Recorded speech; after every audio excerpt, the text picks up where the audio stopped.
Estamos aquí con Christopher Smith. Yo estoy obligado a preguntar y usted está obligado a contestar lo que guste. ¿Te gusta estar atrás o te gusta esconderte? Sí. No busco el protagonismo como tal. ¿Con qué te quedas y qué es lo que tú desechas? Voy a hacer una crónica de lo que está sucediendo, no inventar e interpretar los hechos para que quede bien con un público internacional. ¿Hiciste cuántas voces para el libro, el audiolibro de Harry Potter? Entonces yo hacía una emulsión. De hecho, fisiológicamente te pones en el tema de que eres muy fuerte y grande. Pero, por ejemplo, cuando hablabas de Mowgli, que era este personaje...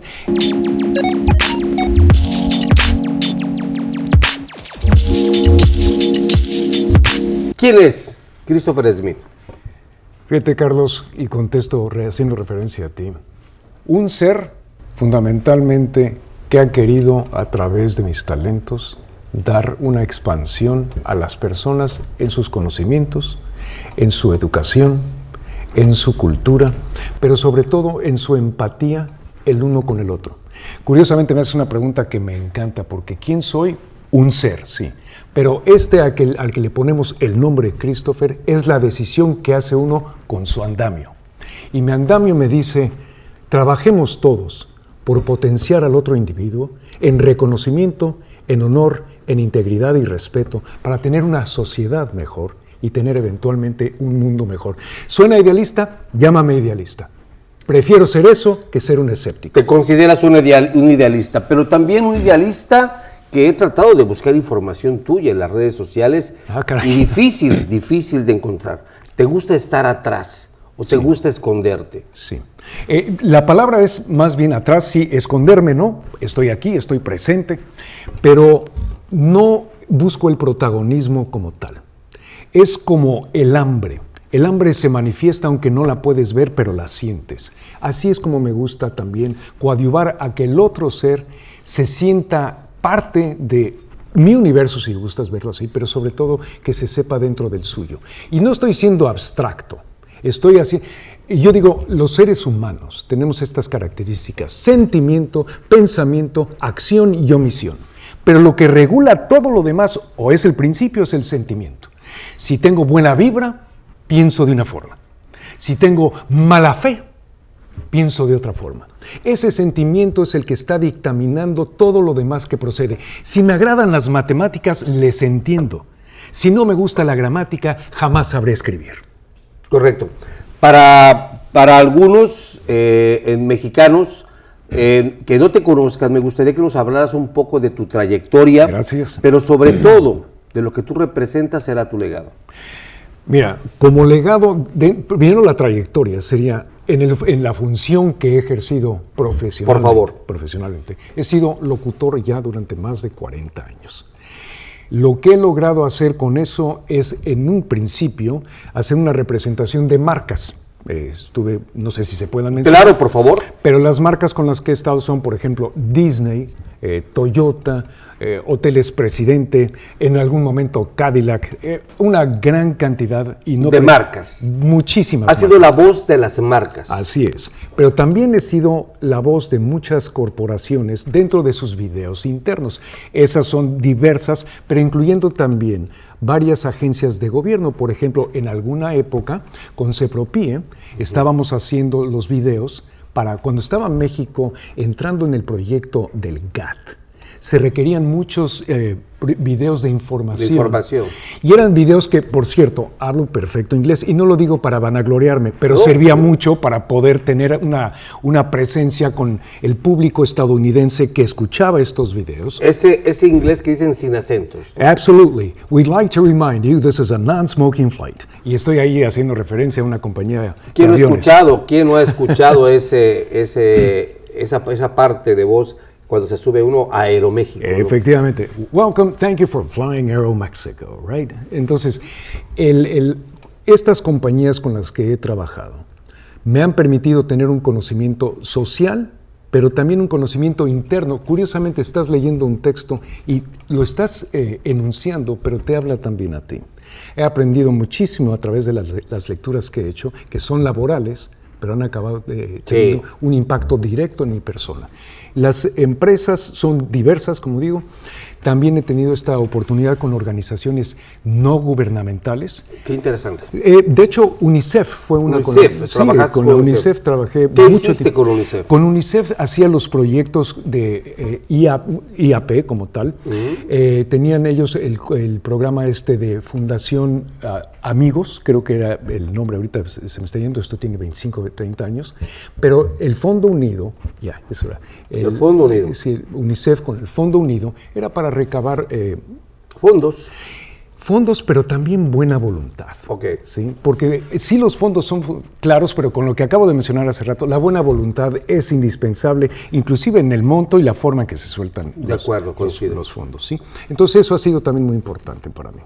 Eres un experto en la comunicación, entonces, porque incluso has comunicado desde diferentes, digamos, escenarios, desde diferentes ángulos y a diferentes grupos de gente. 100%. En el ámbito de la comunicación, en esta gran carrera que has tenido tan ascendente siempre, gracias.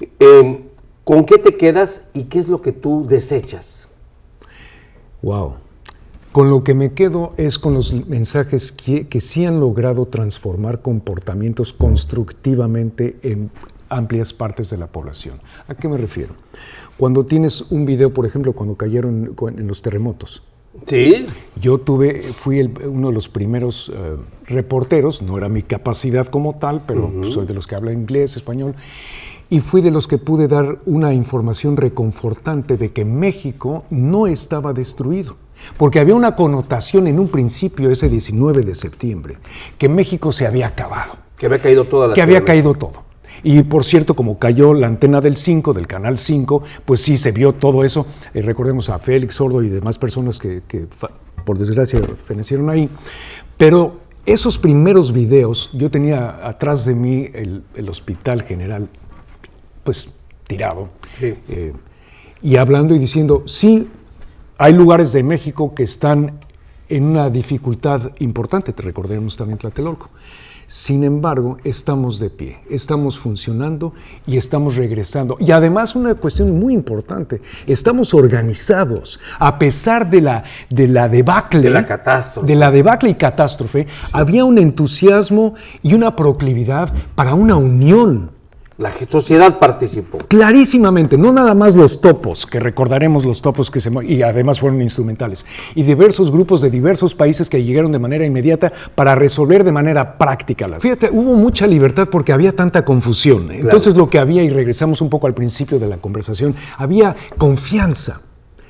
Estoy poniendo el mensaje de mi país en manos de este chamaco, porque yo era mucho más joven, porque sigo siendo joven, entonces, pero mucho más joven, y cuando te otorgan una responsabilidad de esa magnitud, más vale que te crezcas al momento. Y a Dios gracias. Y que seas responsable con lo que dices, ¿no? Absolutamente. ¿Sabes? Has pegado en un punto fundamental.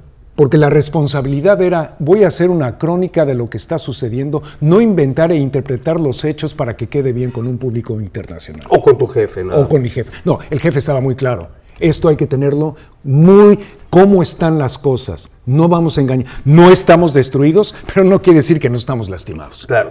Y eso fue muy importante. Fíjate que ahorita que tocas este tema, te has dirigido a muchos públicos. Sí. ¿Cuáles han sido los retos? Pero en función de los momentos políticos, económicos, ya nos dijiste ahorita de un desastre natural, sociales, que te ha tocado vivir, has observado, pero sobre todo hayas incidido. Bueno, aquí puede ser un poco... ¿El terremoto? Lo del terremoto sí, pero también hablaba hace rato sobre el GATT. Sí, claro. Y eso es una posición importante. El tema muchas veces no es tanto el mensaje, que lo puedes tener claro en tu idioma, pero si se lo estás expresando a otra persona para motivarle lo mismo que tú estás sintiendo, para que actúe en consecuencia, ese es el gran reto. ¿Cómo comunicas con un público que no es tu público local? Y ese ha sido, yo creo que, de mis grandes aciertos. Poder entender no solo el lenguaje, pero la cultura y la dinámica existencial de ese otro público. Entonces, cuando estábamos haciendo lo del GATT, que luego llevó, por ejemplo, al Tratado de Libre Comercio original, que te acordarás, remontándonos al mero principio, era poder tener empatía de comunicación con las personas que estaban escuchando. Yo creo que ese es ha sido mi gran acierto. No solo hablo el idioma, entiendo las cosas. Las culturas. Entonces, y las he mamado, y esa es una expresión correcta. Entonces es diferente dar un mensaje en inglés que en español. El mensaje, darlo, exacto, le has dado al clavo. El mensaje es el fundamental, pero cuando se hace la aparente traducción, se pierde mucho. Tú puedes decir un barbarismo impresionante, pero que la traducción esté estrictamente hablando perfecta y exacta, y has dicho un barbarismo. El tener un conocimiento de las menudencias, por decirlo así, y los estados, las finuras de las cuestiones de las dos sociedades es fundamental. Es lo importante de comunicar. Y fundamental, porque yo diría que lo importante es que sí el mensaje se logre. Y te voy a dar una anécdota muy curiosa que le pasó a mi papá. Que se logre de manera correcta. A eso voy. Cuando no se entiende algo y no se tiene culturalmente el bagaje necesario para interpretarlo, ¿sí? En una ocasión, por unos errores que había en un chícharo, y le pasó a un locutor muy cercano a mí, de hecho a mi papá, él estaba escuchando. También fue toda una institución en el tema de la comunicación. Toda una institución. Y bueno, de él podríamos hacer 3 programas. 3 programas, pero estamos hablando hoy con Christopher Smith. Gracias. Y estaba Uri Geller, que se estaba manejando el tema de Uri Geller. Y entonces la traductora en ese momento, mi papá también estaba presente, pero él no como traductor, sin embargo, auspiciando de alguna manera.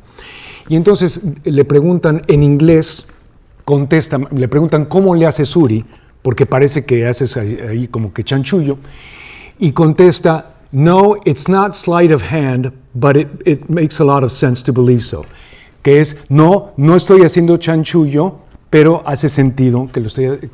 Pareciera que lo estoy haciendo. Que pareciera. La traductora dijo, no es una rebanada de jamón. Sleight of hand se interpretó como slice of ham. ¿Ok? Entonces, y eso fue lo que salió.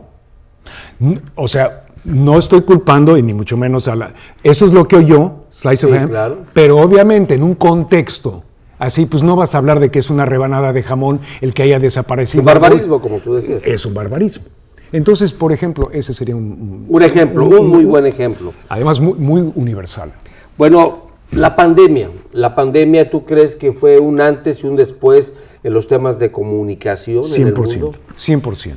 La pandemia no solo esconde al personaje porque está enclaustrado, entonces la pandemia junto con, por cierto, el desarrollo de la inteligencia artificial. Hay que tenerlo, sí. Los dos van paralelos. Muy pegados. Y para bien y peligrosamente para mal. Entonces, con la pandemia se da esta condición de hay un resguardo, hay un cambio inclusive en la dinámica de trabajar. Yo trabajaba ya desde hace muchos años a través del internet porque a mí me gusta estar en un solo lugar y mandar la información. La costumbre, desde el principio de la radio y demás, era ir al estudio. La pandemia crea una dinámica totalmente diferente porque ya no había la resistencia de, por ejemplo, la empresa que quería una estación de radio. Ya no era tienes que venir. Se entendía que no podía uno andar en la calle. Entonces se potencia la virtualidad. Ese es uno de los grandes regalos para mi forma de ver que le dio al sentido práctico de mi profesión. Ya hablar a nivel social y la interactividad social, estamos hablando de otro terreno. De otro terreno. 100%. Pero sí, la pandemia tuvo un efecto que hoy, afortunadamente para mí, por lo que comenté, no se ha resarcido al 100%, o sea, no ha regresado a lo que era, porque a mí me gusta estar a distancia. Pero la costumbre era, te quiero ver, y sí ha habido este... ¿Hay una nueva normalidad o aparente normalidad? Una aparente normalidad. Yo creo que es de pronóstico muy reservado lo que va a seguir viniendo, sí. Puesto que ahora sí, regresando a la inteligencia artificial, se están coadyuvando tantos elementos de comunicación. Simplemente hablas con una aplicación y sí. dice... De tal suerte que yo creo que es de pronóstico reservado lo que va a pasar. Fíjate que hablando sobre la inteligencia artificial, ¿tú consideras que la comunicación influye en la educación de una persona y en su cultura? 100%, pero, y aquí es el tema, regresamos a la rebanada de jamón. ¿qué estoy comunicando? Sí va a determinar, acuérdate, la comunicación tenemos el emisor, el conducto y el receptor, ¿sí? Y aquí el tema está la responsabilidad del emisor, claro, porque el conducto ya se ha cambiado. ¿Y cuál es la motivación del emisor respecto al comportamiento que quiere del receptor? Y esa es nuestra porque eso es lo que distingue entre una promoción y una propaganda. Claro, muy bien. Y tenemos que tener mucha claridad. Eso sería todo otro tema. No, me queda muy claro, pero ahí está. En función de los sectores, ¿cómo comunicas? Tú que te has dirigido, sí, tú eres de las personas que te conocen millones de personas en el mundo. Pero no lo saben ellos. Pero no te conocen en persona. Así exacto. Es. No saben quién eres. No saben. Pero, por ejemplo, ¿cómo comunicas? Y hablo en general. Sí. Es diferente comunicar a una mujer, comunicar a un hombre, sí, comunicar a un joven, sí, comunicar a un niño, o comunicar a alguien de la comunidad LGTB, sí, o comunicar a un discapacitado. Extraordinarios ejemplos, sí. Y perdón, que no quise interrumpir la pregunta. ¿Cómo realizas eso? ¿Qué es lo que tú tomas como parámetros, sí, para poder generar de manera eficiente el proceso de comunicación? Pues fíjate que los parámetros, por desgracia, tienen ciertos arneses. ¿Por qué? Porque el mensaje no lo estoy determinando yo. ¿Sí? Lo está determinando esa comunidad gay lésbica, si quieres ese ejemplo, o lo está determinando una empresa transnacional que tiene otro enfoque. Entonces, ese es el tema. El emisor, regresamos al tema, está determinándolo. Ahora, ¿cómo lo abordo yo? Empatía, que esto te lo da, yo creo, una verdadera comprensión del interés del emisor. Necesitas conocerlo. Conocerlo o mínimo saber cuál es su intención de mensaje. De acuerdo. ¿Sí? La intención de mensaje es fundamental y lo vi con los ejemplos que di hace rato. La intención del país en ese momento era recabar buena voluntad hacia el gobierno de México. Coincido. ¿Sí?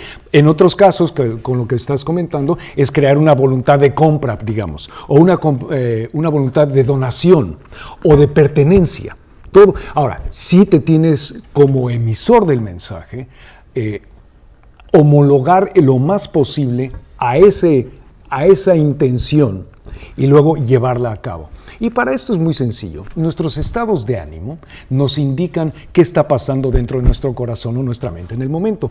Pero cuando estás leyendo un texto, nuestro corazón y nuestra mente están sujetos al mensaje de la persona que lo está queriendo emitir, ¿sí? Tú te estás volviendo un emisario de ese mensaje. Entonces hay una adopción emocional, efectivamente, para que creas una empatía y de alguna manera hay una metamorfosis, claro, literal, claro, que no puede funcionar. Yo no puedo ser una mariposa, hablando de metamorfosis, puesto que no tengo alas, sí, pero sí puedo entrar al mundo de qué tal que si yo pudiera volar, indistintamente a que tenga o no alas. Lo que está uno emitiendo en el mensaje no es tengo alas y vuelo, estás emitiendo volemos. Volemos. Sí. ¿Hiciste cuántas voces para el libro, el audiolibro de Harry Potter? Bueno, una gran cantidad. ¿Cuántas voces hiciste? Yo calculo que fueron 60, 70 voces. 70 personajes diferentes. Sí, definitivamente. Y luego uno que otro. ¿Te pusiste esas alas o esas características en cada uno de los personajes? Claro que sí. Fíjate que por ejemplo, Hagrid, que es muy grande. Entonces yo hacía de hecho, fisiológicamente te pones en el tema de que eres muy, muy fuerte y grande, y eso proyecta una actitud fundamental al respecto. Pero, por ejemplo, cuando hablabas de Mowgli, que era este personaje, lo estás también adoptando. Hay una palabra que ahorita no me viene, pero es la palabra, quisiera que fuera la exacta. O la profesora McGonagall, que es esta académica que es ruda y está siempre tensa, ¿no? Entonces yo, cuando estaba emitiendo las voces de la profesora McGonagall, estaba tenso. Y de hecho creaba tensiones en el cuerpo, como viste ahorita con Hagrid, sí, me pongo. Esa es la misma dinámica. Ahora bien, también hice tus zonas erróneas, ¿sí? De Gwen Dyer. Ahí era una plática, con el entusiasmo de ahorita, pero no con esta proyección. Entonces estás hablando, lo importante en este caso es que tengas una claridad del mensaje, por ejemplo, ¿no? Okay. Y una vez que lo tienes, debes reconocer qué está motivando tu mensaje. Es una lectura totalmente diferente. Nada que ver, efectivamente. Y así ha sido. Cada texto que te dan viene con esos componentes. Si haces un texto, por ejemplo, para noticieros, vienes agresivo hasta cierto punto porque quieres crear un foco de atención de drama. Eres, por ejemplo, la voz de MBS también. MBS 102.5, estamos contigo. O sea, es muy fuerza, es mucha fuerza. Pero también puede haber dentro de la misma empresa, comunicando sanamente los sábados con, ¿sí? Y ya cambió, viste, hasta con. El color, la tesitura es diferente, el mensaje es diferente. Exacto. Y fíjate que aquí el punto es que todos nada más tenemos que recurrir a esa parte nuestra que está invocando el emisor que nosotros podamos proyectar. Sí. Porque todos tenemos la capacidad de amar y de destruir, de construir y de ser generosos, de ser marros y de ser al mismo tiempo muy espléndidos. Muy espléndidos. En otras palabras, por eso se le dice plástico, ¿verdad? Porque estamos haciendo una formación de un mensaje, pero la plastilina, por poner plástico y hacerlo sencillo, pues es amorfa, pero no trae una forma. Tú le estás dando forma a esa plastilina. Haz de cuenta que el mensaje es la plastilina, la cual un cliente ya pensó en los ingredientes, los colores, la textura, qué tan fuerte, y te está pidiendo, ahora haz que esto parezca un jet. Ya. Y entonces lo empiezas a formar. Es arte. Con 100%. Aquí, qué bárbaro, qué buenas preguntas. Fíjate que esa ha sido una de mis cuestionamientos. He llegado a la conclusión que somos artesanos, no necesariamente artistas. Ninguno es mejor que el otro, porque esto lo he pensado muchísimo, porque hay luego cajones de arrogancia, porque hay que abrirlos y cerrarlos, ¿verdad? Pero cuando se abren, pues ahí está, y cuando los cierras, pues ya. Pero si no estás consciente de, pues ahí sigue adentro en el cajón. Lo que hay que hacer con la arrogancia es abrirse y tirarla. Pero muchas personas nada más abren y cierran. Sí. Entonces sí hay que tener nada más una clara visión. Nuevamente, ¿qué te está motivando a manejarte de esa forma? ¿La arrogancia o te está motivando el ser? Yo creo que el tema fundamental es ser seres de servicio. Okay. Cuando nos convertimos en agentes del servicio, potenciamos al otro. Pero tocaste un tema importante. Alguien que se debe al servicio, y la comunicación para mí es indivisible, solo en los temas políticos. ¿Has colaborado en algunas campañas políticas, trabajando mensajes políticos? Sí, sí. Por ejemplo, ¿pudieses decirnos algunas? Bueno, voy a dar una que es, bueno, y creo que vale la pena.